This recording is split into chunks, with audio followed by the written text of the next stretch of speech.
Whawhitai kia Sihova, e kone whakaha kia te au e ne anga le rei whakaofo, i he kolo malohi.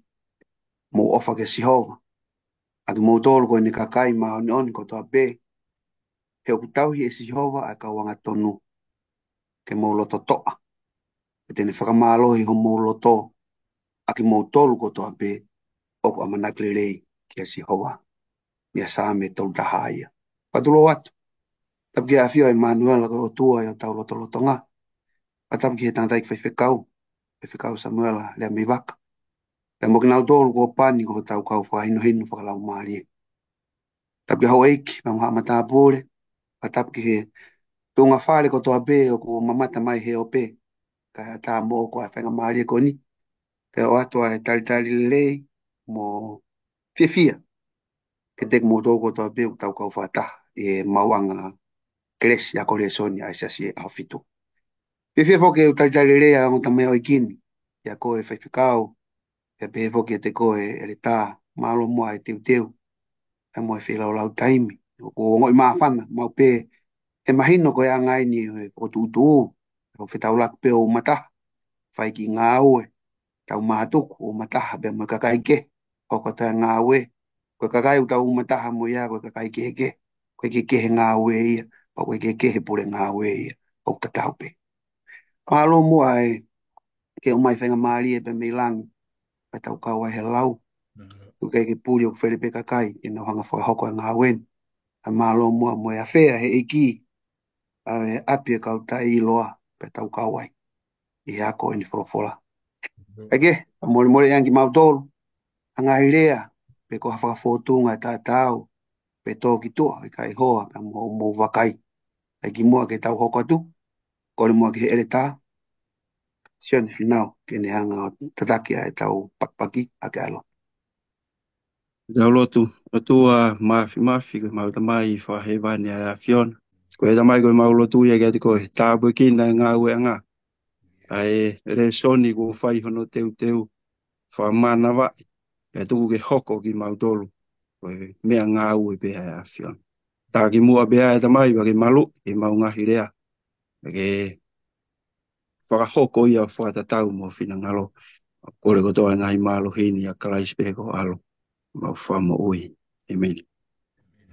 Men, e ta hoko te beke re soni fika hiva, o e koata hono ua, o e tauni. Pe koe ulo e re soni o be, koe whakavae, pe koe makatuunga, o e fuakavae o tua. The foundation of God's government. Tuke ulau, whakahawa e ta haua, vesta fitu, pe nai ita fungatagi fefine, o ne alu ke tau i hono toe hono hako.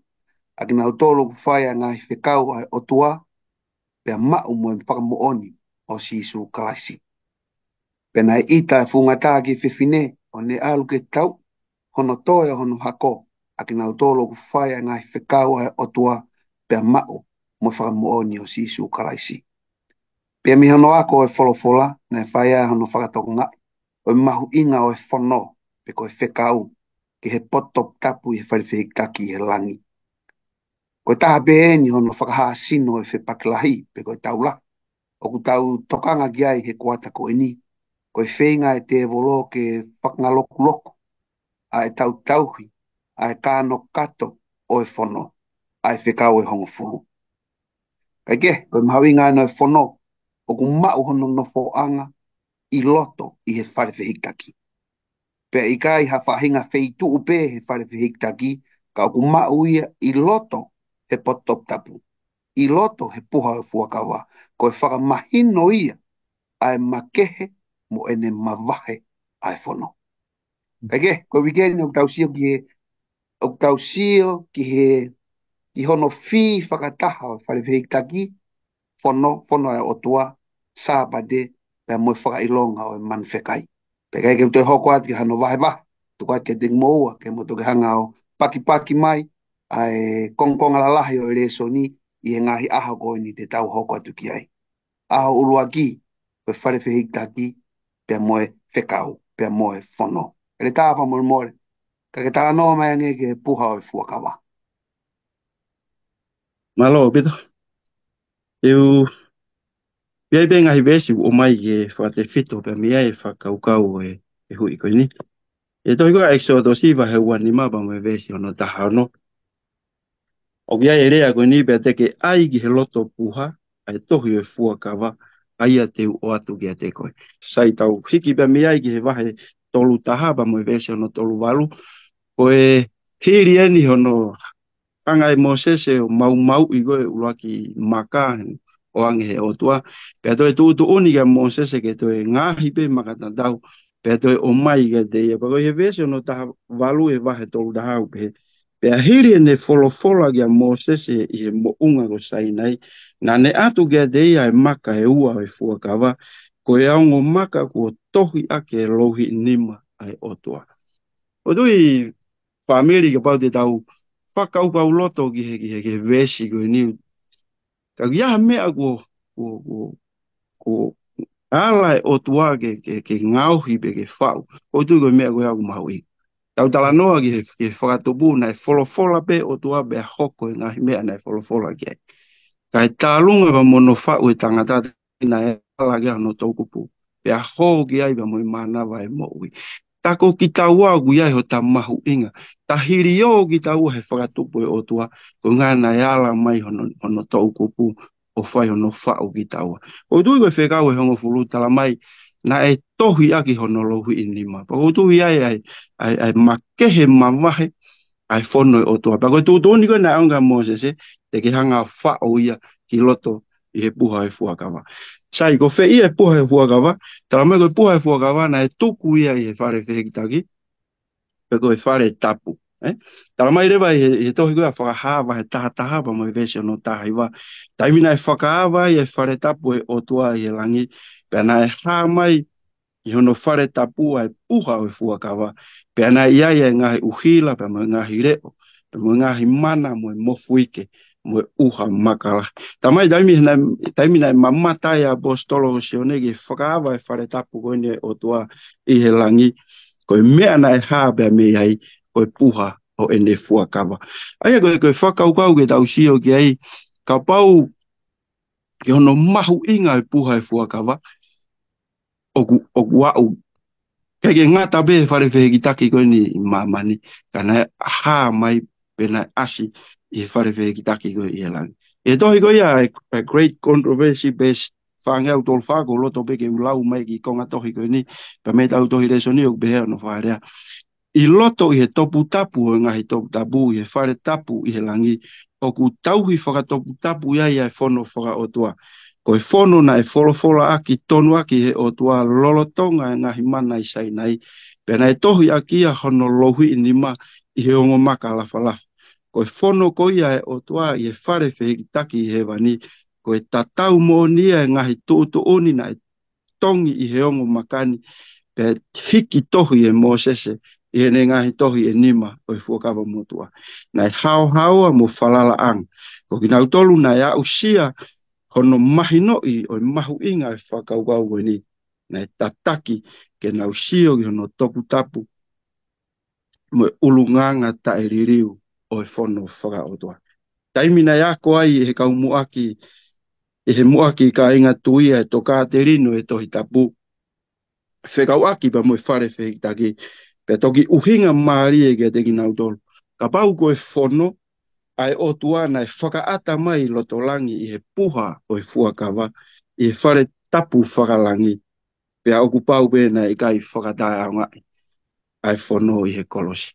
O tui koe tū ia e tokola taimina e pekia a kalaisi pēna e kanseri ai pēna e osi ai pekia ai pēpea mo e whono pēna me ngai whekau.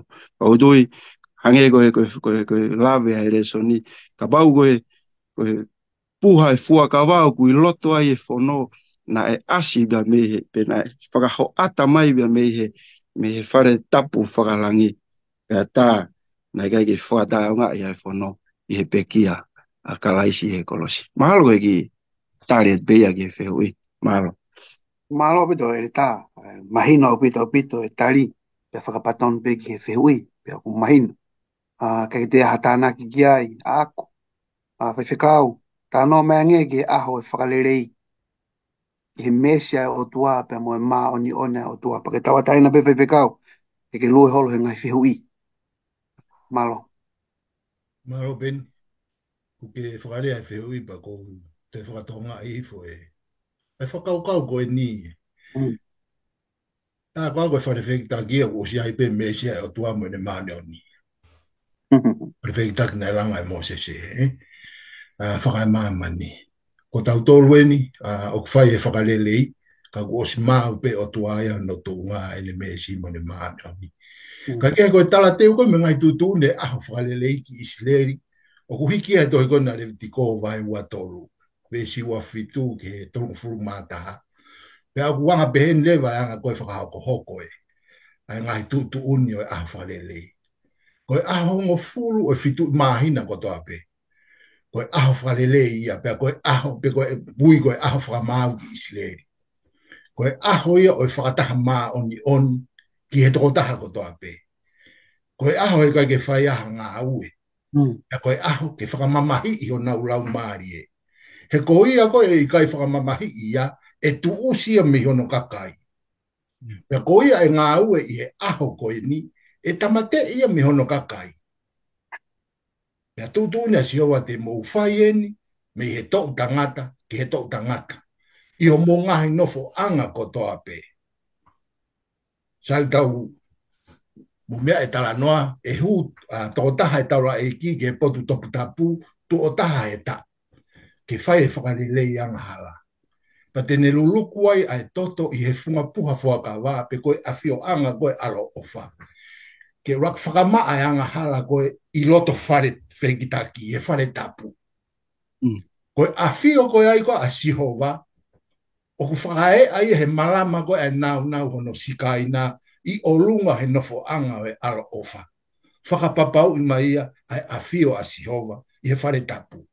Pea koe whei lau ko tau pegu o atu, o kune whakaha ai mesi ai o tua ki he whahinga o e tangata whaianga hala.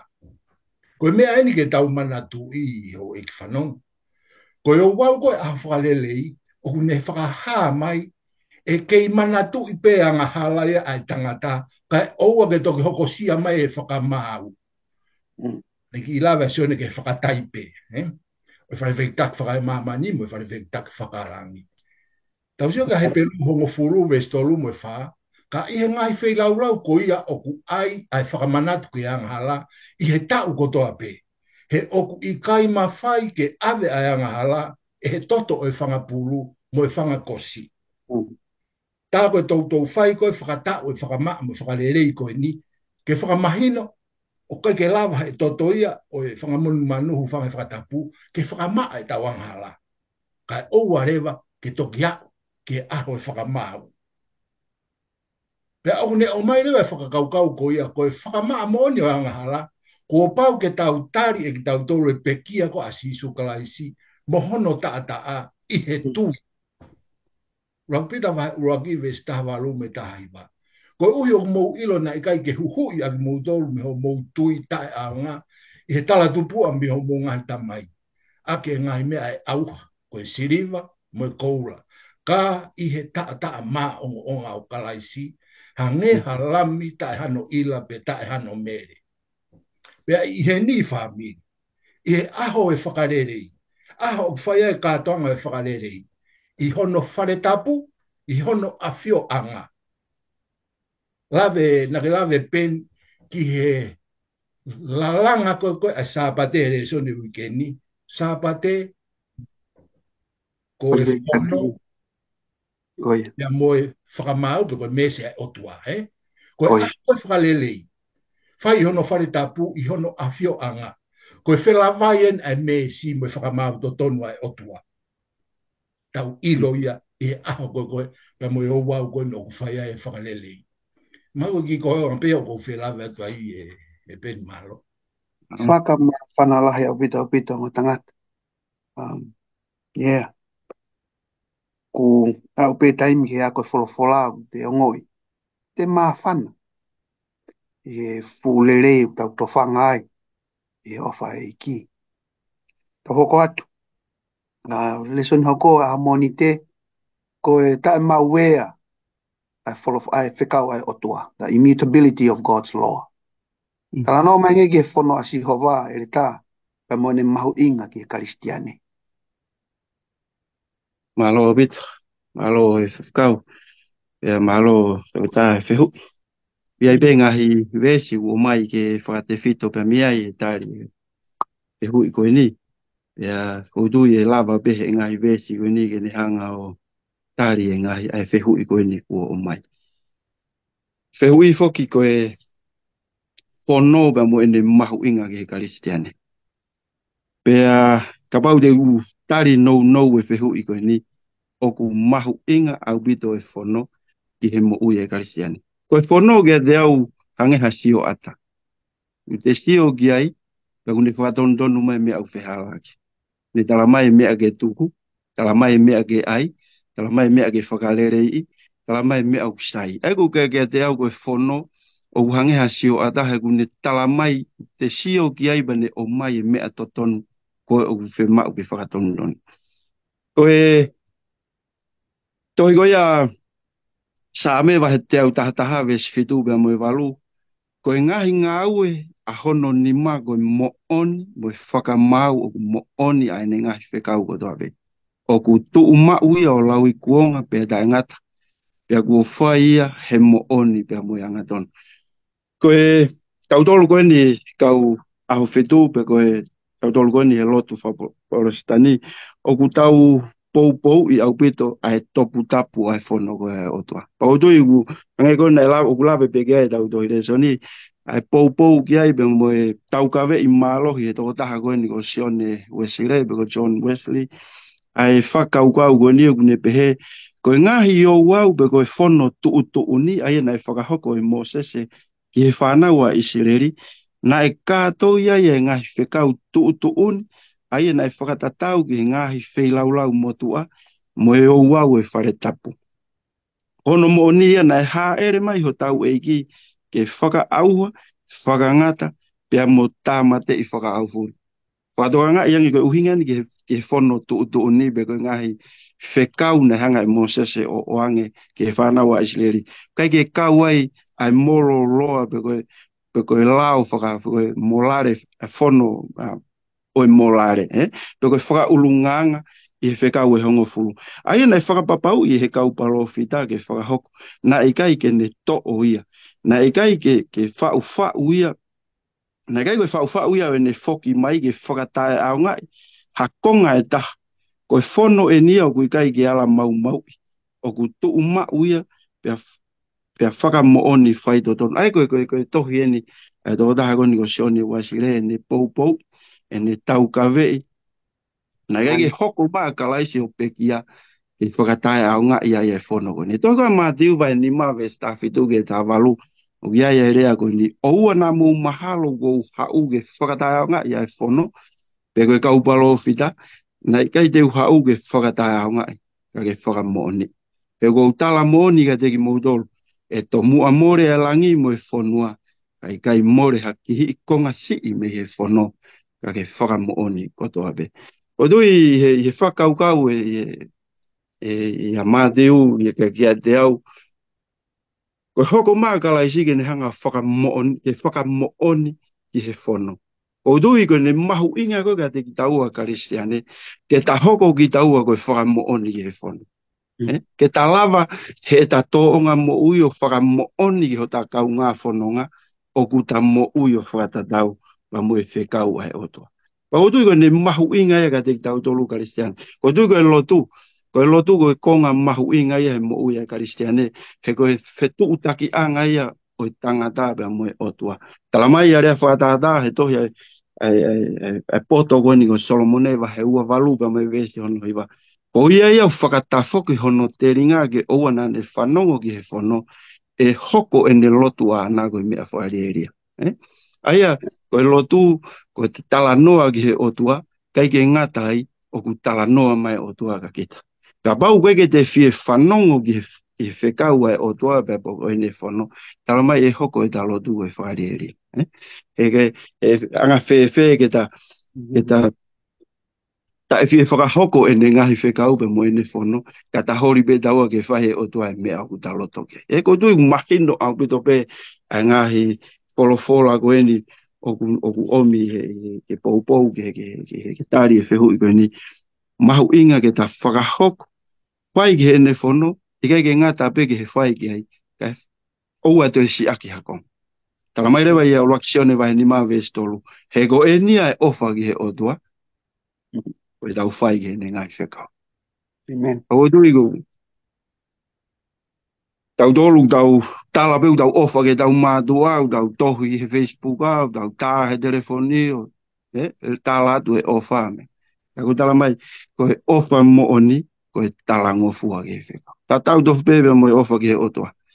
Ko whai ene ngai whekau, pere ngai whaungau, tau whakau kau, ko e whakahaa anga ia e tau ofa ki he otua. Tala mai, ko e ofa ki he otua, ko e tala ngofua ke whekau. Pakotui, pakotui ka te au, ko e mahu inga ia, ai whono ke mo ui a karistiane, ku ta hoko ki taua ko e whakamo on, ta hoko ki taua ko e whakahaa anga, o ku ta mo ui a ki ai whekau e otua, pekai ke ngatai, ta hoko ki taua,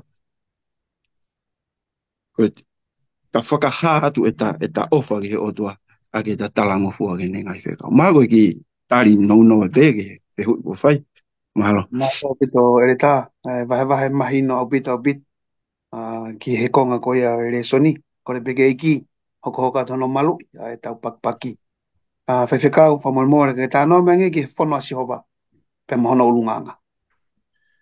Malo ben malo no ke ko mai puke mai talang ko fai ngai feu I. Ko malo ke ta vai mau inga ko fa ko. Pe ko ngo e ngotanga o ku kamata ke tau hifo atu me ma auto uta. O e whakaofo ko e whono pe mo e whekau ai o tua. Pe ko e whono a Sihova, kia te au pe mo e le soni, ko e hiki tatau pe ono urunganga. Māri. Māri ono whakamatala e le soni, ko e whono, ko e whakawha e ono taloni. Pe ko e makatu unga whaka urunganga ia ma e whainga o e tangata. Tau wakai age ngai vesi kono ko mai he le soni, Exodus vai tolu wha vesi ono mo e fitu. Tala mai, ko Sihova ku alo ofa mo ofa maata atape. Mantui ko tau tānoa en ki he whono me urunganga o e otua. O ku kāta ki fuoloa, pea mohu I anga le rei mo oni. Io, o ku ne whakahaa e ne alofa I ngahi toko hafi. I he whakamore o I hia, mo I talangata, mo I anga hala.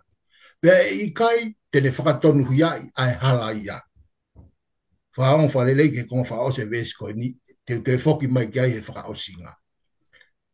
Toi a paula kakailo maa vai fitu ve so fu maa wa o ku maa oni ai fono pe maa oni mo anga ton mo le lei ai fekau sa me on fu maa hiva ve fitu mo valu ko fono a si ova ha ne li liu ai lau marie ko faka ilo a si ova o fare faka Britania ko preset ai a kono whakalea I he toiririu e taha whakatonga, ko e whekau pe ngahi te whitoi tūtuni a Sihova.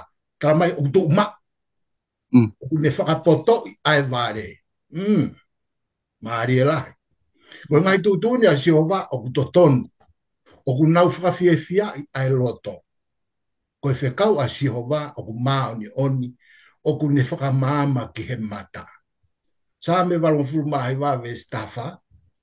Na ulawe kai ka mataanga ko ngako ni ko anga tonu me whakamau mo ko tu unga ia o afio anga o otua e mo I ao ai alo ofa mo oni e hoi whanong o tangata ta wano fo whalawe ngai ulunganga leleye otua lahi anoa ka o whakahoata mai a he whono ka te ulawe no peke o foi ulunganga koine ua uluaki ko ene whakamau totonu mo ene ofa.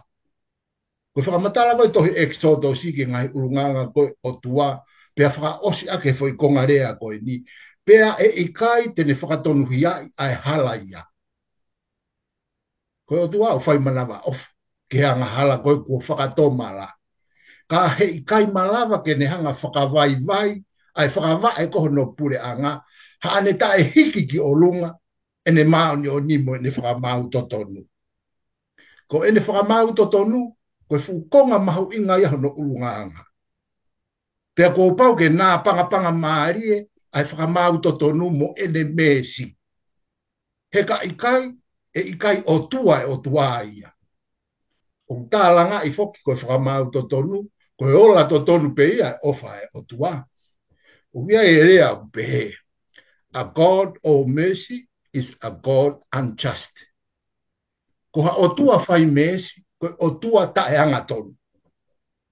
Ka ikai ha whakamau totonu whaamiri, e ikai ha mesi.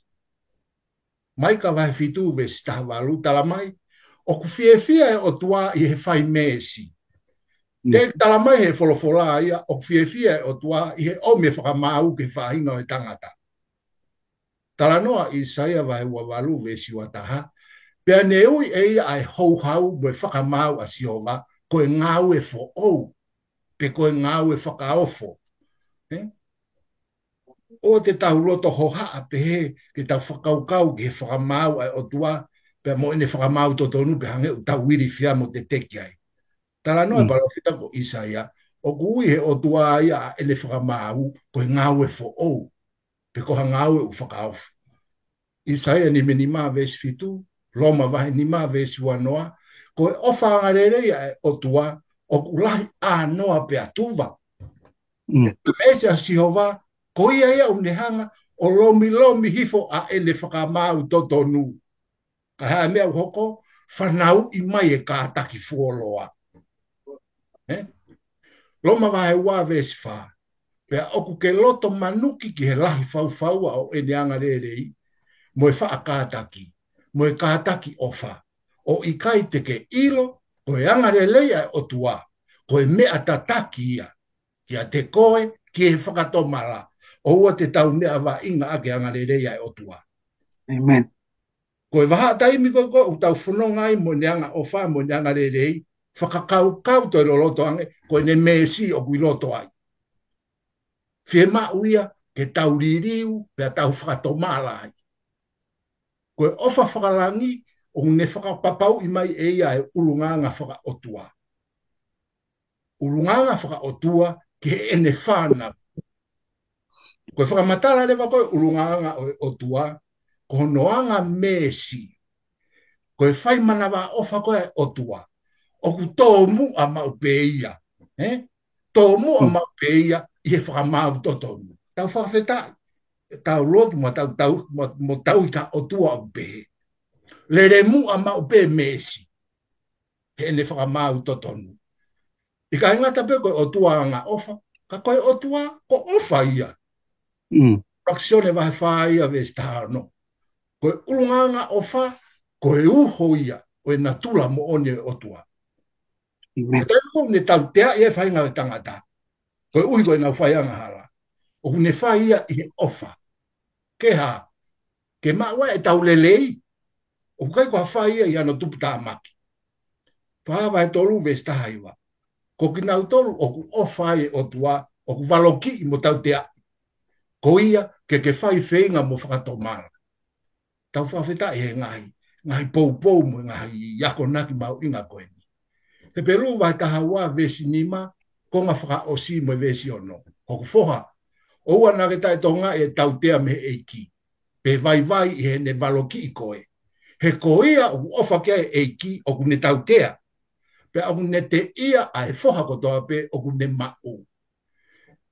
Hange pe o tangata, ko e here ko he nima koe toke tā whai tafa. E iai e taimi e ngaua ke o tua a here o e mamahi. Ke tuu, pea auhani, pea whaitoo, a ngahi whakoutua mo e ngahi la vea whakalau maarie, o kuhanga e anga hala, o whakatupu e tau mo ui. Ako e konga bego velu. Vai hate konga ko ia pen malo. Si, o nāt, malo bit. Koe fu fea utaki mo e fu koneki ho mo whakamatala ku mahino ku ne whai teu teu. pe koe whakawhia au taki penia pe Milan. Mahalo pita e vai wa. O tangata, ta hoko atu. Sāpate pe mo whekau. Sāpate pe mo whekau. E tā whamumora, ke tā no menge ke whelawe ia whono, whekau, sāpate pe mo whakatupu. Malo bit, malo mua whewhkau e whamama mo no whaloloto mai a ko angan. Malo te tāpe mo whehui ko pai. Uiai pe ngahi vesi ko o mai ke whatewhito pe mea e tala noa e whehui ko ni. Ka uiai mea lalahi e tolu e whehui ko ni. Ulua ki ko e whono, ua ko e sāpate. E tolu ko e whakatupu. Ko tui ko e whoi ni na ke tala noa ke i he kamanda.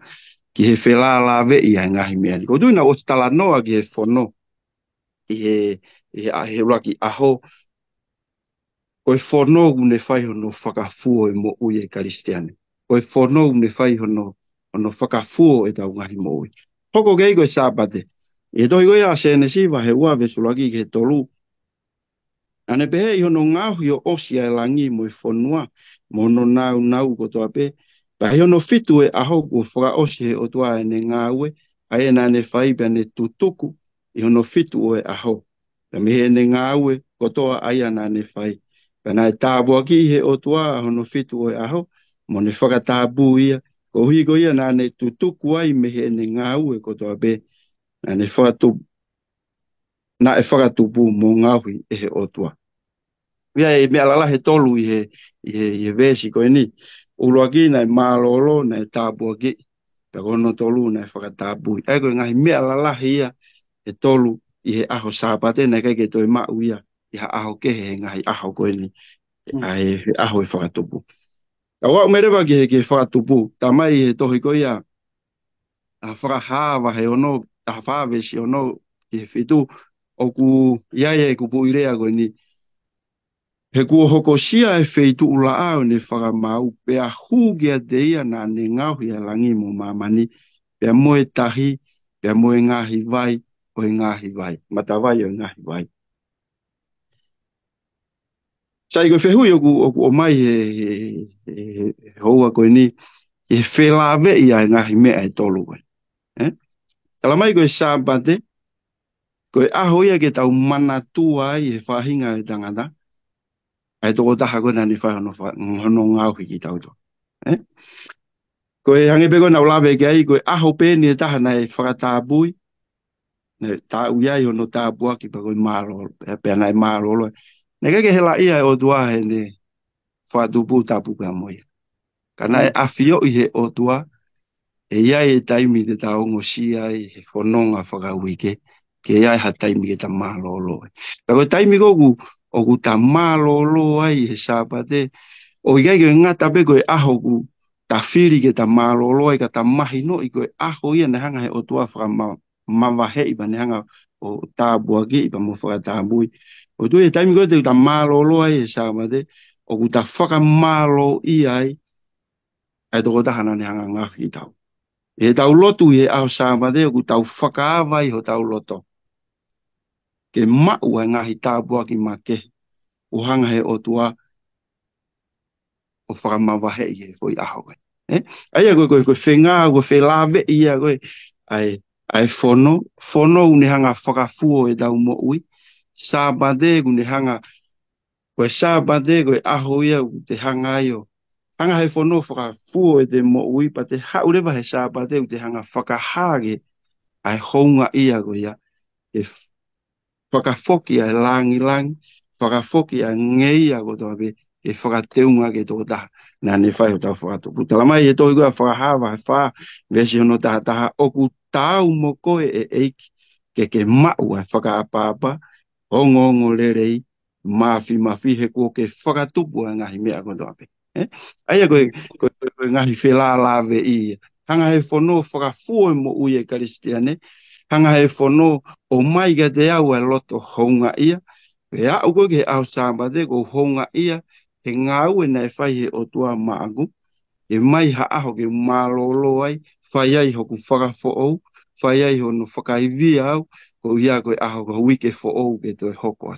Pa koe tui he honga ia ko ia, o whakafoke e langi, o whakafoke e whakaapa-apa, o ngongo rerei, he u tatau pe ia pa moe o toa. Pa o tu ke whelā lawe ia, ai ngahi mea e tolu koe ni, i he mo ui a karistiane. Pa o tu ko ne aunga ia ke te au, ai ngahi me ani. Lava ki hanga ai o e lava ai ki hanga o whakaha atu, i he ni ihi o kou whewhi pia mo ia, ai ngahi ngau e whaafo nei whahe o toa. Ma au, pia moa, ma. Amen. Malo pito le ta va va. Tari lelei, ma popo pito tari ki whehu ia hako ia. E te hata na ki ai. E whikau, at pe hui mama whaka go Mea ni e taimi ku tō ai e tau whamama wha. E whono asi o wa, hange koe tauhi. O e sāpa te, o tatau na ia mo e ngā wei ho tau halagilangi. Malo e pen, malo e tā e kini mai e konga a koe ni. Pea ki mua pe ke whai ata ki luku whakaukau e konga koe ni. Ou nofo e le so ni e aneaf mai a hon. Pea whahanga mau pe te volo taki whakaukau ke ngai tāranga koe no whai e mga tuunga koe ni e sāpate e whakawhekiki pe ko whe. Aho to tonu ke whai ai tauhi. Kau lotu mau pe, mo whenga ke nofo pe whakaukau i e whakaukau to tonu koe no re so ni. Pea mo e whakaukau koe no omi he whehui. Kai kehe, koe toko lahi whakau karistiane ngai ahoni, mo nau tolu pehe siasi. Nau fu tō ki he tauhi whakatua sino i kone whono ai otua. Koe tauhi sāpate, ko hafo i ngā ue ia, ke tau maua he vani, mono mo ui o kuta e ngata. Pea he mai e toko lahi. He mai whakauka e toko lahi. E anga koe nau whakawhia ngai ai ki he otua. Tā te ngā ue, e ngai tu unga koe ni, kai lawa ke maua he vani. Ngai ko whalawe ki mua, te unofo pe i he mahu inga koe, o e whakotuku e otua e sāpate, pea mohono tau mua. Koe ko si hanga e ere tā, o kamakamata ki whakamaama mai e fo i halafononga ko ia. Eskeri wahe wanoa ves tā wama vesi wanoa. Pea na aku whaki whoki ka te gnau tolu ahaku ngahi aho tapu, koe whaka ilonga. Kia te gnau tolu mo au. Ke nau ilo ko au si hova, o kua whaka maa oni ki nau tolu. Vesi wanoa, pea whakatapu i hoku ngahi aho tapu, pea e tuku ia koe whaka ilonga ke te mou tolu mo au. Koe uhi ke mou ilo ko au ko si hova, ko mou otua. Tau whakatonga i eni ki he repeat e ngahi wholofola koe ni pea tau tui whapapau pe, koe whakakau me wholofola au mahu inga. Konga mahu inga eni, whikau aku me mālolo koe sāpate. Koe mālolo koe o sāpate, ke ne hanga o taki e tau tokanga. Awe e tau whakaukau ki ho tau eiki whakatupu. Koe mālolo e sāpate, koe whakailonga ta e ngata ia, o e tau mālolo i he tamai. O ha whakailonga mawahe ia, o e tau ofa mateaki ki ho tau eiki whakatupu. Koe mālolo e sāpate, ko e tau mālolo i ka ke te whai a ngā uwe. Ko e whakailonga o e alo ofa. O i kai ko ha whakailonga, pe ko ha tauhi pe mui i ha whai ngā lao whakatua sino, ke tonu maupe. Legalistic, Ko e mālolo e sāpate, ko e whakailonga o e whakapapaui. I kai ko ha whakamala ia. Ko e mālolo e sāpate, ko e whakailonga o e whalala o tua. I kai ko ha whalala ki ha tangata.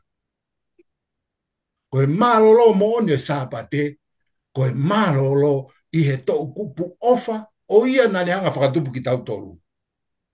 O ia na ne hanga huhoi ki tau tolu. Ia ko ia, tene to e whoki mai maa ki tau tolu. Ko e mau ingai o e mālolo e sāpate. Te talono me vai ni mā vestani mā. Pea ke manatu na ke nofo koe tamau eiki koe i he whanua ko ispite. Pea na e omi koe me iai e siova ko o tua, i he nima mafi, mo e nima ko mawhao. Ko ia, ko whekau ai e siova ko o tua kia te koe, ke tauhi e aho sāpate. Koe ngahi le lei ko toa pe a siova o whai koe ma tau tolu. O to tonu ke tau mana tu i mau pe. Na lawe ki ai e le tā. Tau whakarau lau roto ki ai. Tau tala noa ki ai. Pea tau hounga i ai. Ki whakatatawhia te tala noa mea noa ia koe au tapu e o tua. Ka tau whakarau lau roto pe na anga whewhe tau wau mai ke sāpa te koe ni. Tau mahu inga ia. Tau hounga ia he ofa e o tua. Pe koe tau mua ia hono whakamanatu e sehova koe ki Isileri. A ene hanga whakatau ataina i koe ki nau tolu. Me nau mo ui haisia koe ispite. Ke nau marolo he sāpate. Pe nau tala noa. Ke whakamo ui a sehova. Koe sāpate. Ko tai mia ke tau whio hi bao whaipa mo eiki. Pe i kai ngata pe ene hoko. Koe whakailonga mo whakamanatu kia te ki tau tolu ai whakatupu. Ka au toi hoko ai, ko toi whakafo oue i mise o tuai e tau mo ui. Io, tuku mua ke hoko i maroro i sāpate, ko i whakamanatu e whakatupu. Whakamanatu mai ho tau huhu i. Pea whai ai ho tau whakahau i alo ofa mata tā pea o tu. Mai koe ki konga pe a peni mo e tāku, whia lawa. Malo ke iki o tangat, vai mahino, ma opo pito pito. Monofo abito big hele soni o wikeni. Ta hoko atu, whailonga man whekai, the mark of the beast. Reta, ta no mengi ke uhinga o ku ita lahia ngata ki he kakaya o tua. Malo pito. Malo pito. Wā vai tahaua vesu no tahaua. Ko ia ke fia ngahi langi mo ki mautolo o nofo ai. Mala ia kakai o nofo i he mamana mo e tahi. E ko aluhifo e te vologe te mautolo o idalah. O hui he kune ilo o fuoloasi i beho no kuonga. Ko e whipaki lahi ko ni he waha ai o tuaba mo e te volope ko se dane. Ange pe ko ia na ta wako mai bia mi ai na talu bene ka mata ana pa mi heaven. Ai ba ko whipaki ko ni o ku whekau aki ba mo lotu. To hi ko ia Isaia va he no ta fa ba me vese no ta fa. Mai te aluhake ke maolunga e ngahi ao. Te ta tau moia ku maolunga takape. Ai ko whakau ka weni na mau e luse fa ke ne whakaamu pe ko ne whainga ke ne mau. Ai whainga whakamalo ia na mau e he o tuana ne loto ke ne mau. Ai whe mau e se dane whakapaapa mo e tau e o tua toko tahape. E toi koe dane lava he ono fitu o ku whakaha mai ai manu whekai o ku tatau ia pa mo i ki nifo. Nge pe koe na tau o siako ke ai o ku mahalo e ia ke ne hanga o whakakehe a ngahi kuonga pe mo e ngahi whono. Pea he ngāwe ake he ono mawhai he aho whakakiki teo hange koe utala noa ke e tau lesoni he aho koe e tahawhe uangea uono noa aia koe tau ia e tahawhe uangea uono noa hoa ia kia whakahawa he tātolupa mo e vese hono nima koe whekau be taha i he whono o ku whekau aki pia mo e taimi koe foi whekau koe ni hono wha pea koe foi whekau be e taha o ku whainga lahi e te volo. E ne hanga o ririu pa me e aho tokonaki, pe koe aho sāpate ia aho hono whitu, ki he aho Sunday, pe koe uluaki aho ia koe o wike. Aia koe mea ia o ku whainga lahi ai te volo ke ne hanga ko whai hono ririu, koe foi aho koe ni ke whai elot. E tukuange aho tokonaki, pe koe aho whika whitu, aho ia hono whitu, kai ai be aho uluaki, tau ai ia koe aho ia ke tau lotu ai, pe koe aho koe la. Tau mai rewa he whakahawa he tahaua vese no taha whitu, pe nā i tai whungata i he whewhineo ne alu ke tau i, hono toe hono hako aki nau tolu o nau whaia e ngahi whekau ai otoa. Aia koe mea e ku italahi ai koe whungata, koe ki i toko si ni ihi koe ni o nau hanga tauhi ai ngahi whekau ai otoa, kai ke ngatai mau pa mo e whakamo oni ko si sukalaisi. Aia koe he kai ke He kai ke te nofo noa pe ta e tau he sa ma de ba whainga mai ngā tāke ni hanga o hofi kita. E, e, e makatuunga hanga e ngā tā o ne ita mai ka kita o ka pau te hanga o tauhi e ngahi whekau e otua.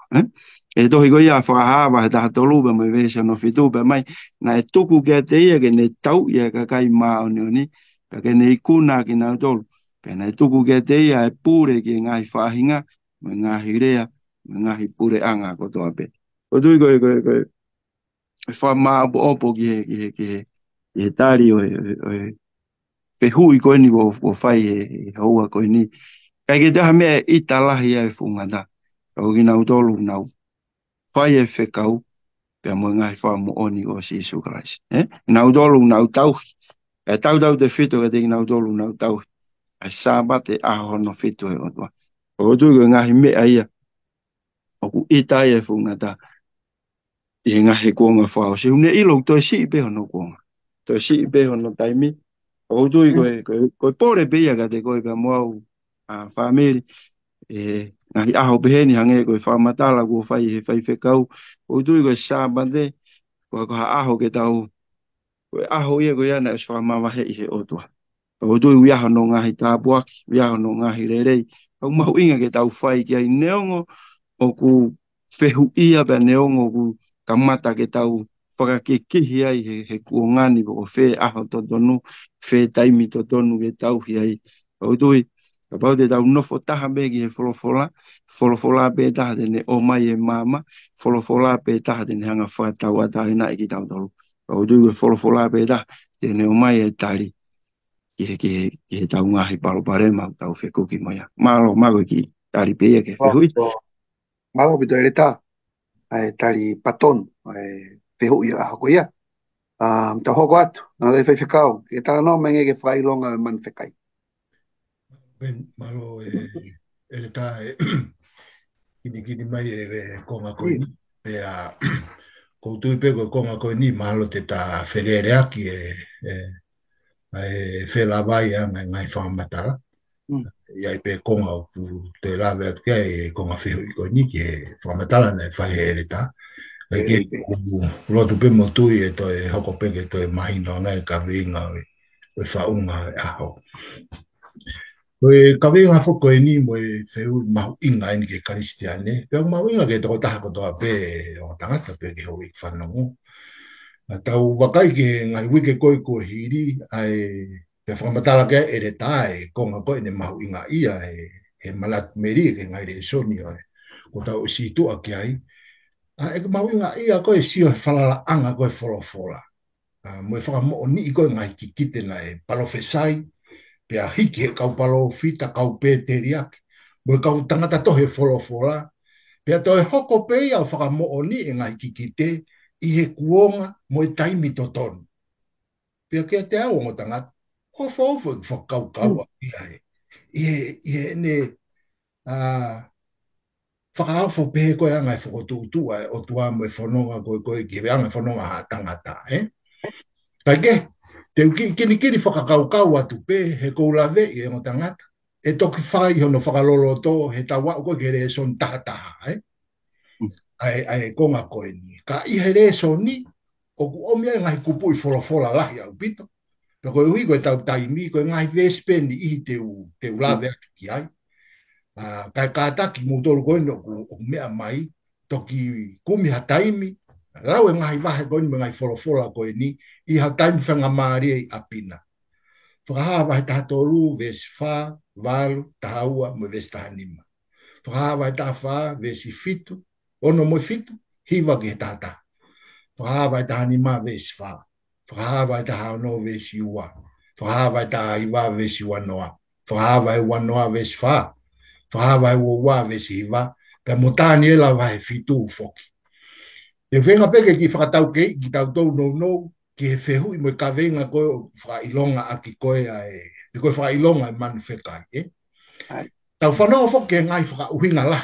Mo ngai whakatala noa pehe koe whakailonga e manu whekai. E tohu ia tau fo ila mo tau ni ma. O tala noa kia whakata torue ves taha no. Ka uhinga nai ki ai, o ku winga pehe nai, pehe ni e tafa e konga o tau sino hu whanga e whakatapu. Pea whakahu e ki chip, ke lava o tālai, pea ku ke mau e whakailonga e manwhekai, pe i kai, mo e haafua no toi whakamatala. Ka pau a te ke lau e ngahi vesi koe ni nga kulawe atu ki ai, te ke whakatoka ngā i ai, ai fo i lea, koe fo i ki te fito ia, o asi e ngahi vesi koe ni, ta fo te fito koe fo i lea koe ni koe worship, pe koe lotu huu. Ia whakahawa e tātoru vesi uloa ki ke hongo fulu, tala no ai ke visone asione ke manwhekai, na e asi hake metahi. Pe whakamatala asione kono ngahi na tula keke. Vesi wha, whakatoa ngā. Pea na nau hu worship, ki he fu ngata, aia nene ato e mālohi ki he manwhekai. He kai ki tau to e lawe tau tolu, ki hono vete ki ko hai e ngata manwhekai. Vesi tahataha ke vesi tawalu e wahe tato lupe, to e visone asione ia sio ke manwhekai, asi hake ea me he whonua. Whatonga e vesi tahaua. Pea oku whai e ia ai pure kotoa, kotoa pe o uruaki manwhekai na e mua ia te ia. O ne whai ke hu, pe tuutuni ke hu, koeni, koe worshiping. Again, a maamani mo ki nau tolu kotoa pe o ku nofo iai ki he uruaki manwhekai. Whakahawa e taha whawe si ono ki he tahaua, mafure ai whakamatala koe pōpua ke nia e angelo koe tolu. Whakamori ko whengaen ke whakawheho ko taki, ai fo i lea te fito koe ni, o ku ngau e koni he ngai ki kite koe ni, ai huu moe lotu. Vesi fitu, o e whakahata wha. O ne pehe i he leo lahi, angelo whika uruaki. Mana wahe ki he o tua pea atu e whakamalo kia te ia. He ko hoko sia e whetu la a o ene whakamau. Pea huu kia te ia. Koe worshiping. Nā ne ngāhi a langi pe mo mamani. Pea moe tahi, moe ngahi matawai o ngahi vai. Koe lotu huu pe koe worship koe ni, koe rea te fito ia ngai wholofola koe ni ko osilau atu. Fo i whakawhotu ngai ne ua. E hoko. Koe lotu huu koe ni, tala noa ia e lotu huu e kakai, mea pe ua. Koe huu ke o tua e whakatupu, pe koe lotu huu ki hatokotaha noa ia pe ia. Ki hatokotaha pe. Nai kamata pe me hewa ne paloparema koe ni whikau aku me lotu huu. E lawe mai kai e le tā ia Isaia tā wha, ves tā wha. A luse wha e anga e ne whakakaukau. Teu aluhake. Teu, ko pe. Manako pe alupe ki olunga. Whakakaukau e na a luse wha, ke ne to'o ia a tuunga koe otua. Pea koe whewha ui koe ne wā otua mo setane, na osi whekau aki pea mo lotu huu i he vani. Whema e luse wha ia, ke whai e kia e lotu me whaka apa. Pea nai lawa whai whakaukau ia ko ia whakafonga he man whekai koe, nai asia ke me whonua o whakahawa he tātoru vesi wha. Whakatatau ke whakahawa tātoru, koe man whekai nai asi me whonua, koe whai tatau ia o i ki nifo koe nai tala noa kia ia a ere tāia tā nila vai fitu. Na ere a whiela, pea ne whakakaukau mo ene mahalo, ke ne whakakehe kuonga, ui ngai ke taimi. Pea mo ngai whono, ke whekau e hongo furu. Lawe ere tā, whekau hono wha, whekau peia i whekau hongo furu, u tala noa ke taimi. Pea koe whekau ia ko u tā ke ti, e manu whekai. E ki nifo koe ni na ere a whielahi, pea mo te rolofo. Koe ni riu ia, na os whakahoko ia. Ai di liu koe ni, na lau kia re tā, mei he aho hono fito e wike, ki he aho santei. Pea i he tuunga koe ni, o whakamatala mai rewa he tohi whakaha, ai ka kai koe te nau whaitotonu ki he otua. Pea tauhi koe e ne ngahi whekau. Kau ai e tauhi ai aho no fitu oi wike, koe sāpateia. I kai koe uraka aho pe santei. Pea ko kinau tolu lewa koe te nau hanga whakawhisi ngai, whaka ikai i. Ke tari e pōpua ki koe angelo hono tolu. Ke lotu ki he otua hono aho tapu. Isaia ni mawalu vesta tolu. O nau lotu huu ki nau tolu ki he manwhekai mono sāpate hala. Ko ki nau tolu ia te nau mau e whakailonga koe manwhekai. Ko ngahi whenga kotoa pe ke ririu ai whono koe ai otua. O kune taki ai ki tau tolu, ki he whakailonga e manu whekai. Ko hono whakawhetongi e lao ai otua, aki ai lao ai tangata mo e te volo. Whakakaukau ki hanga kone whakamatara. Ko e whakailonga e manu whekai, ko e taunu a ngāwea a setane. Lolotonga ai whewa uhilahi koe ni. Ke whakawhisinga i e mawhai e otua mo e ne whono, kai whetongi a ke mawhai mo e lao pe ia ai te volo. Pe i kai tohi ia i he fo ila e pe koho ni ma. Ka e ngāu e whakataha. Ai ngahi mālohi koe ni. Mālohi whakapolitikare. Ia i mo i tō Katerine lotu. Whakafunga e man whekai mo i ki nifo. Pe a teke mui rewa. Langi tu a se tani. E ngai fo i whakakaukau koe ni. Ke nauhanga o kākā. Pe a taki hala ia e whakaukau ai tangata. Pe koe mea e hoko. Whai hala e whakaukau. Mea pe hoko. Koe hala e whai e nau ngā ue ho nau nima. Mara koe ki konga pe hoko. Whelawe ki he whekau akon pa mo whakailonga man whekai e peni pe mo. Malo bito o tangata. Ko e resoni a hagoni ko e resoni o ku fonu whakateknikare. Ka ku mahino. Ka ku mahino be hono tala noa i. Pe au fie mau be ke pai ano tala noa. A kuongo e o mai ke tawa o mai ke tau mui ngau e anga e. Wike. Tawa o ke a whaka o si. Ko e popo ake a angelo tolu. Ere tā, tala noa mai ke popo ake a angelo tolu. Tau te fito ki whakailonga e kakai ai otua. Malo bito e tā e whehui. Malo bito whewhikau o tui ku nei lawe mai whewhikau ki he veste fito e whehui koe ni.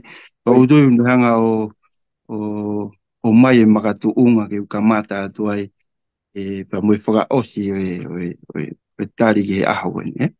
I he toga whahawa e tā whawese ono fitu o pehe ai mana wahe ki he otua pe atu e whakamalo ke te ihe ku hoko sia e whaitu la a ne whakamau pe a hu ke te ihe na ne ngauhi e langi mo mamani mo e tahi pe mo e ngahi matawai o ngahi vai. Aia koe ui koe ni koe ui a he wani ke te tau tolu ke tau atu e tau tuku pā tau potu taha mo e loto o ngoi mo oni. Aia koe popo ake angelo ulu ake. E vesi hono walu na e whakaha he angelo hono wa o hinga a Babylon, o hinga ia e kololahi ko ia, o hui ko ne whaka inu i ai pure anga kotoa pe i he waine hou hau o ene whe au ake. Ai ko angelo ni hono wa ba mo ene popo angi i tamai ko hinga Babylon. Ai ko e toka aderine whaka Babylon, ko tui ke te ha whanua ko Babylon he dainemi, ka kuiai hono toka aderine, pa ko tui ke toka aderine ko ia ku kawahi ai a mamani he, konga lahi o mamani he dainemi. Ai ko Babylon o ku uhinga e ke whaunga loto. Ai ko e pe ko e whenga toka aderine whaka Babylon ko hono o mai me i loi ba mai ba me i mooni ba whewhiohi ki naua pe a tau whakau pe ta tō koe whoi rei tahai. Ai koe hono tō e whakarea e taha ku ne hanga ai e whainga tangata ke confuse. Tau tui i he ahoni, i he lotu i he ahoni, o ku lahi au kuto pēa kawahia i he whainga tō ka te rini koni. Tau tui o hau me pe ko tau whunga whaka kūwhanga pehe e whakatapu. Ku lava pe ke tau pehe pe koe whoi mea le rei ka ku kai koe totonu ia pa moi mooni.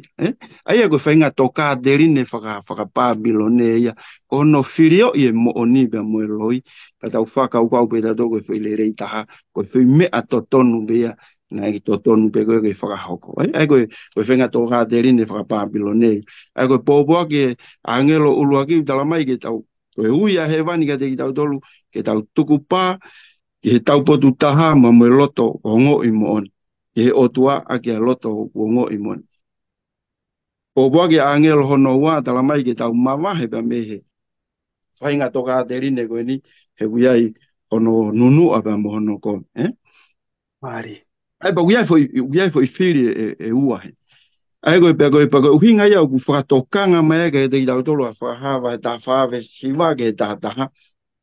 ke o ua na tau huge manu whekai ba mono whakatātau hange nei tala noa kia e whai whekau. He kuiai e whiri lalahi e ua te tau whai. Uluaki, huge whakatopu, pe koe huge manu whekai. Koe whiri koe ni kua pau ke whai e he taha kotoa me. Ta tau e pepe ku ke loto kia i peika. Ta tau e pepe koe karistiane koe, pe koe tae karistiane, ku pau pe ke whai e whiri koe ni. E whiri ke tō tahana ne whakatopu ki tau tolu ke tau lotu pe mo hu kiai, pe koe tau lotu pe mo hu ke manu whekai, pe koe stedane pe koe te volo. Aia pa koe pōre au pōre ia ki e angelo hono tolu tamai, ko haide ne mau kakato ko o tuku pā, ko sisu pe ko stedane. Ia i bea kakai e o tua i he kuonga whaka osi, te nau ofa mātea ki kia teia, te nau kātaki i ai whakatanga, te nau mo ui whonu keres ia wa mo talangofua i he whekau ai o tua. Aia koe whepaki whaka osi koe ni i he wahaa o lerei pa mo e kovi, ko hono uho koe sāpate be hange koe na tau ostala noa kia. Koe kau mui mātea ki o whaka mo ui, e kai ngata pehi e tau mau ai tui kia sisu, ka te nau toi mau foki ai tui a sisu. Whatoa ngai ange o mea koe au keke, ai tui kia sisu, mo e tui a sisu. Aia koe tui a sisu, tau mau foki ai tui a sisu, koe tui a sisu, koe tui a o loloto whau. Koe tui a sisu o ku whalala anga. Koe tui a sisu o ku tuku pā o tatau aibe. He kai lava e he te volo pe ko setane ke pa moe ne ngahi ahi, ke ne hanga ririua ai whahinga tui koia. Koe tui o ku whalala i he taimi o kui kai mamata ai, koe tui o ku tui tala i he taimi o kui kai ke lawai o whaka uhingai, pia moe amanaki i he taimi o he tae mahinu. Koe tui a sisu, ia te ia pe koe mea ofa o ku tau mau i he tui. Koe tui a sisu, koe mea ofa ia o tau mau whafonga pe i he tui. Pia koe tui pe a sisu, te ne hanga ave ki tau tolu, o fou atu i he mamahi o whanonga anga koe ni, ke ngahi houa whaka o si ka ua kene toi whoki mai. Pa o tui koe mahalo koe tari pe ia ki he whehui ko o mai, koe whaka ilonga ia e kakai ai o tua, koe tau mau e tui a sisu. Pa o tui koe tui pe ko ia a sisu, te tau lava o ka te kina ki e ngai whainga daa, ka ua o whoki mai a kalaisi. Mahalo koe wha ilonga beia e kakai ai o tua. I tari beia ki whehui. Mahalo pito e tā, o le wata tau mai, to e whakamao pōpō ke moa uki ai. E whekau, o mulmore, ke whakamari i mai a nge a whakaukau koe ni. O fie mau ke tau tau hea e whekau ai o tua. Kau whakamoi ki tau tolu e keres, mata a tā bea e ki. O ki fihi ke te au a whakaukau. Malo pen, malo ke rita puke mai e mawhana e whitala noa aki. Pea talo no mai le so ni mo ku lau e whehu e aha koe ni. O ku toi ange fihi ko ka ku ia e fihi o whakaukau e toeta. Pea kai ke tau whawhita i pe uompe lau mai, pea mo e whakaofo e le wholofola. Ke whai pe ha tala noa te konga koe pea mo e whehu i koe ni, pa koe whehu i mahu inga pito. Ia e konga lalahi e ua e o tangata. Matu aku mahu inga pito ka te au whelawe i mo e lao pe koe whono o tua pea mo tau whakamo ui. Ulu aki, koe whono o tua whautau lawe kia ki muangi, koe whakaho ata mai e urunganga mo oni koe o tua. Pea mo e ngahi te whitoi mo oni hono pure anga. Kau e sāme waluhui wawe stafa e ngai vesia ki mua e ngai aho. Ne whakamatala mai ki he whakawa e koe o pure anga o tua. Pea ke lawe peni ke konga koni i whikau aki mo e whono, o ku i he loto puha fua kawa, i he whare tapo e o tua, i he wani. O whakaukau ke konga kua pau pe, masi, tā pea ngari, ai nofo anga e whono. O ku i he loto ngai whare whei tak whakahe wani, i he loto puha fua kawa, i he potu topu tapu. Pena e lawe kia e le tā ane nai, i e mamata sione e whakahata hawe stahi ba. Ki whakaawa koe whare whekitaki i alo tolangi. Pea koe ui ko no tu unga ko eni. Koe whono o kuta e ngata ia. Pea ata e whono ia ki hataha pe. Ia whaahinga tau tangata pe. Koe ui koe o tua ko hono natula, hono ulunganga, o kui kai ke ia e ata e whiriuri waki. O kuta tau pe mo e whono. O kui kai whiriuri waki e whono ia. Mai. La lave e le taani na yangi a mātiu nima ve stafit ke tāi wa. Folofola si su ne kai te uha wau ke liliu e whono. Ka ke whakakakato. Pe koe whai mea nia o mahu inga. Nei hawa si su ke whakakakato e whono. Pe nei kai oange e si su i ha mawhai ke hataha, i ha taimi i e historia ke tamate i peririu e ne whono. Tamate i peririu ha ki i konga, pe koe tamate kakato. Ha konga ne whono, i kai au pito. Ne kai ke oanga e si sui ha mawhai pe he ki hata. Konga hono wā koe whono e o tua, o whakahaa mai ai a hono natula o wha mo ene maa o ni oni. Whakatau ke lau apostolo ko Paula, Roma taha tolu ve se hongo fulu, o hui kai whai e o wha hakovi ki hono kau ngā api. Ko ia, koe o wha, kono whakamo o nia o e whono. Ko ia ai, he i kai whe paki e whono ia mo i kōsperi. He koe lao ai o tua, o hui kai ko hawhiri ia. It's not an enemy. Ko tau whiri o tau toruia koe anga halamu e te molo. Yeah, yeah. Loma vai fitu ve stawa, pia ko eni, o ma oni ai whono moanga tonu, mo le lei ai whekau. Whaka ofa pia hao ai whono ai o tua. Ko tau whaka mo ui, ko konga no wani e peni mo e tamu kau whano. Ko tau whaka mo ui, ko e keresi ma ata pe ai o tua. I kai whakafonga ia pe whakawharala ia tau ngā ui. Pea koe keresi mo i whakamo ui ko ia, te tau tāri ia whakafonga i he tui. Kai ke, koe whakamo ui ko ngā ui a lau maare maone o ni. O whakatau mua, ke toi whakafo ou ki tau toru. Toi whakafoki tau toru. Ki i teni. Mo uraki tu unga koe, ngā tau kamata me iai koe whanau ai o tua. Ke hanga e whono, o whai ho tau whakamaone o ni. Whai ho tau whakahauhawa i, whakahātu le vai, ai ofa ai o tua hono urunganga, mo ene hauhawa, ia te tau tōru. Malo e pini, koe konga pe ia kou. Amen. Malo pito ngatangat. Pa malo ke iki, ene malo e tau pakpaki. Kako hale son fai ngofua wiki ni ia. Kako hale son fai ngofua. Ka ki he tanga e te whakafuafua. O ku kakano ia o pito. Pa malo pito mo teu. E fai whikau. Ka o ma ere ta. Ki mua peke tau say goodbye ki hale son yo wiki ni. At be haki miniti si be. Ke mo kamat ke mo. Maya haki whakamapopo. Ne ha mea make. Na mo toka haki ai. Pene ha konga hale son ni. Na mo mawhana ai he weekend.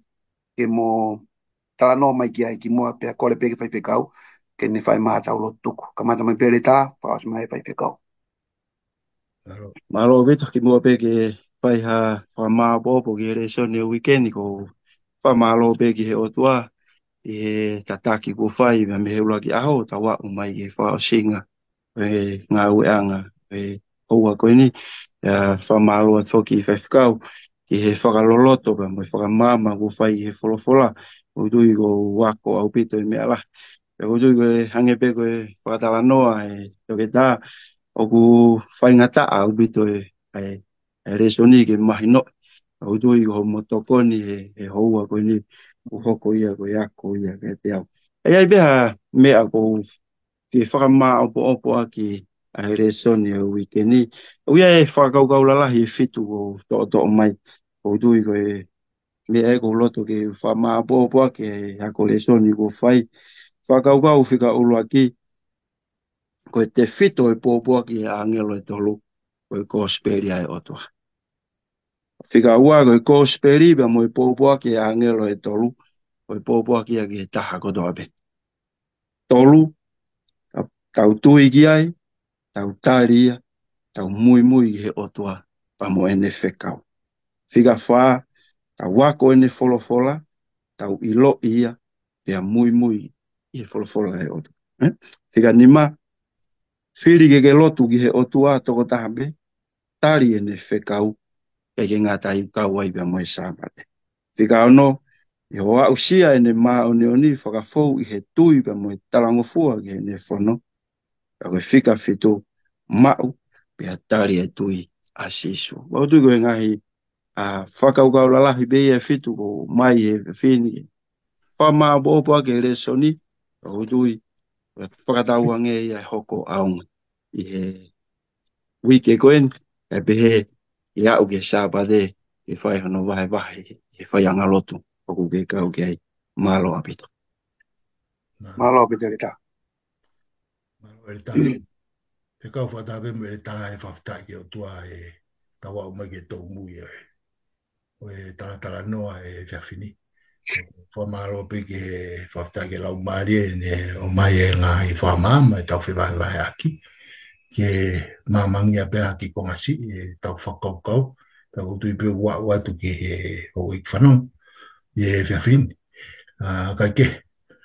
O ku tongi a pēo whakaukau o ngā tangata. I e ku mahu inga ia, mo e ku whakaofa ia, i e ngai tala noa koe ni whekau aki pia mo e whono ai o tua. Pia kou whakamaapopo aki pe aki ai, taha peo ngai vesi, vesi tokoni o re so ni koe wikendi, ai whakaukau o e maa oni oni, hao haoa, anga tonu, mo e whakawhiewhia ai whono si hova.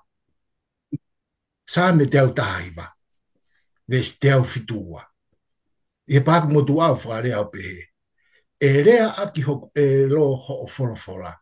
He oku mā oni oni ho ngai whekau kotoa pe. Koe vesi koe ni, te au fitua, o kurisia i he kulupu whakaosi koe vahe whakahepe lu koe sā me te au taha iwa. Foi vesi e varu he kulupu koe ni. Vesi te au ono hiwa, ke te au fitu ono. Pe aku ui rewa foi kulupu ia koe ni, koe tau. Koe tau, koe kolo ia o kutu utai. Topu tapu. Pepe o mā ui hono ngai ngou e ma waipe. Koe kolo o kutu kaukaua. Pea tā huri mau pe hono huri i akau.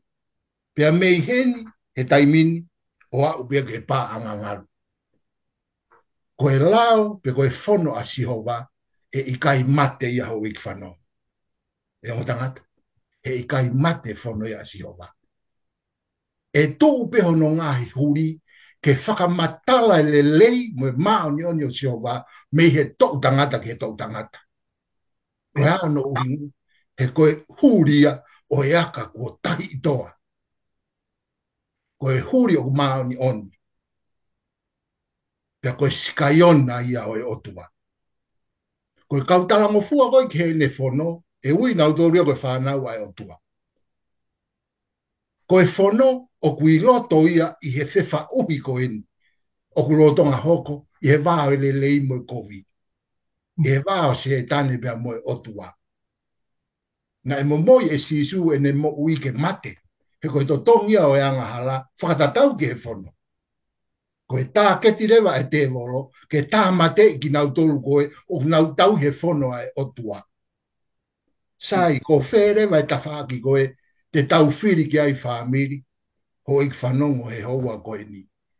Te ke fie ke tau he whono ai otua, pe te ke fie whakaongongo koe ke ngai whakakaukau hala e te volo. Tuku peke o mai tohe a te talono me tolu noa ves tahi ba, ke whakamaapopo ke whakaosi me whakamaapopo e whiawhini. O kua hui ke langi mo mamani ke whakamooni e ahoni. Kua whotu i o mo ao ai mo ui mo mate. Ai tāpua ki mo mala ia. Ko ia ke whiri ai mo ui. Ko hui ke mo ui whakatou osi ai koe, mo ho hako. Whamiri, hoi whanonga, ongo tangata. Tō mo ke tau whiri e mo ui. Amen. Tau whiri e ki, ko ia pe, te tau mao e mo ui tangata. Ke tau lotu. Ato nai Sihova. O kui kai te mau ilo pe koe aharea te mau whakamatala ia ke hongeia. o mafi, ai loloto, ai ngahi whakaukau, tae maha kurea a Fiona ki e mau mo. Amen. Hange be o mau tātā pate o pe ma uto uta. E tai me o ku mau sio ai ba mau lau ho fora. Mau o ngo e fia fin. O kai ke mau ke ya, ka mau kakau e kerese a Fiona. Mau whaftai o tua koe mau whainga maari. Mau whaftai ko lau maari e. Ai whakarea pe e ia a ho fora. Amen. O maro o tua ho fie mea ngau e aki. Aki mau tōru. Koe kauanga hala koe tae tāu. Tae ilu, tae mau hatau kei. Mau fie fia pe o tua e mau honga ia i o ofa. Ke fie whakarea ki mau tōru i e whiawhini. Whai tāpe kina mai o tangata. Mo whi popo wake o ngau e whiawhini. Kai whangalo si kau whanongo. Nau whanongo hau wholofora. Koe mau lotu pe o tua. Tu mua ke hoko haki konga si e wholofora koe ni. Ke le whakamo uia ha whakaukau mo alau maari. Tuku a te mau whalalahe ko koe ia. Koe fuu hau o ala maite. O ke malawa e koe o whai whakamo ui. Tuku a te mau whalalahe ke a te koe he whiawhini o tua. Hoko atu mau tataki. Tuku ke whakaaonga i pe whakamo nu e wholofora e whiawhini. Ke whai ai o mau whakamo ui. Ka pau e pehe, te mau fie fie ai, i e kresi mo alo whatau e kosi suklaisi, o whalahe o tua koe tamai. Lau maane maani on, ha ia ki mau tolu he fi, pe tau tutuku mo koe, pe o ana ngata hen, kai whai ati peo ta ngata. Amen. Amen. Alo mo mea mai. Mo mea.